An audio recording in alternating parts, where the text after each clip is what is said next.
Došao je trenutak da istina ne za dobrom spizom, već za arheološkim nalazima zaronimo u naš Jadran. Točnije uvalu Veštar kod Rovinja koja skriva ostatke vrijednog antičkog mola.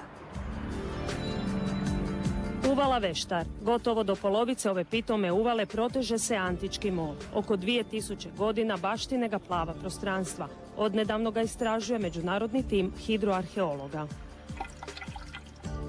U onome što običnom promatraču izgleda kao hrpa kamenja, njihovo znalačko oko odmah prepoznaje vrijedan arheološki nalaz.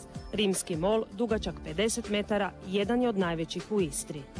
Građen je na klasični rimski stil sa kamenim blokovima koji čine velike kazete koje se ispunjavaju zapravo sa sitnim kamenom lomljencem.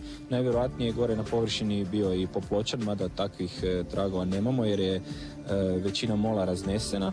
Odnešeni vjerojatno blokovi i iskorišteni za neke druge gradnje kasnije. Za sada po nalazima koje imamo uz mol sigurni smo da je korišten u doba rane antike od 1. do 3. stoljeća. Mol pripada ostacima antičke vile koja je smještena na obalama uvale Veštar. Njezin se život nastavlja u ranom srednjem vijeku. To naselje Vistrum važno je jer odande potječe ravenski nadbiskup Masimilijan. Mol je služio gospodarskim djelatnostima vile Rustike, no arheolozi sada tragaju za odgovorom je li bio u uporabi tijekom života kasno antičkog i rano srednjovjekovnog naselja. Čini nam se sad kroz istraživanja da grad na obali, koji je upravo ovdje gdje mi stojimo, nije koristio ovaj veliki mol, nego je vjerojatno imao još jedan mol u razdoblju 5. i 6. stoljeća kome još nismo ušli u trag. U plavetnilu mora na nekoliko metara dubine arheolozi rasvjetljavaju povijest, oživljavaju antički mol. Njegovi su bokovi očišćeni, geodetski je snimljen pa će se njegov izgled moći rekonstruirati.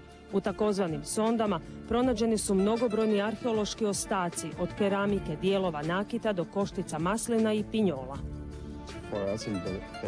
Drago nam je što sudjelujemo u ovom projektu, istraživanju rimskog antičkog mola. Kod nas u Bavarskoj najčešće istražujemo nalaze iz razdoblja neolitika. Stoga je veoma zanimljivo biti dio ovoga. Cijela uvala Veštar veliko je antičko nalazište. Uz nju se prostiralo naselje Vistrum. Njegove je dijelove prekrilo more koje je tijekom stoljeća poraslo za 2 metra. Osobno mislim da pokušat ćemo to dokazati ako je moguće, da je zapravo Vistrum bio preteča grada Rovinja kao jedna najveća urbana aglomeracija na Rovinjštini.